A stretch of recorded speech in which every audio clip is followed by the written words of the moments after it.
অন্ধকার রাত, নাইল নদীর জল কালো কাচের মতো স্থির, আকাশে চাঁদ, কিন্তু প্রাসাদের ভেতরে জ্বলছে শত মশাল।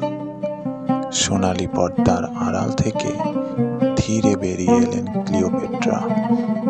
তার গায়ের সুগন্ধি ছিল ভারী, মাতাল করা, চোখে কাজল, ঠোঁটে হালকা হাসি।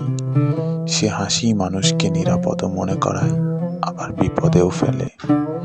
রোমান সেনাপতি মার্ক অ্যান্টনি যখন প্রথম তাকে সেই নৌকায় দেখেন, মনে হয়েছিল যেন কোনো দেবী সমুদ্র ভেঙে উঠে এসেছে। সোনালি পাল, রেশমি বালিশ, আর মাঝখানে বসে আছেন ক্লিওপেট্রা। শুধু একজন নারী নয়, এক প্রলোভন। অ্যান্টনি ছিলেন যোদ্ধা, হাজার যুদ্ধ দেখেছেন, কিন্তু এই যুদ্ধ ছিল অন্যরকম। এখানে তলোয়ার নয়, চোখের দৃষ্টি আঘাত করে। এখানে রক্ত নয়, আবেগ জ্বলে ওঠে। ক্লিওপেট্রা জানতেন পুরুষরা শক্তিতে জেতে, কিন্তু নিয়ন্ত্রণে হারে। রাতের গভীরে রাজনীতি মিশে যেত শরীরের উষ্ণতায়। ফিসফিস করে বলা পরিকল্পনা, কারো অন্ধকারে হাতের স্পর্শ, ক্ষমতার স্বপ্ন আর আকর্ষণের টান, সব মিলিয়ে তারা হয়ে ওঠেন এক আগুন। রোমে তখন গুজব, সে এক ডাইনি, সে অ্যান্টনিকে মন্ত্রমুগ্ধ করেছে। এই গল্প ছড়াচ্ছিলেন অগাস্টাস, কারণ যুদ্ধের আগে শত্রুকে দানব বানানো দরকার।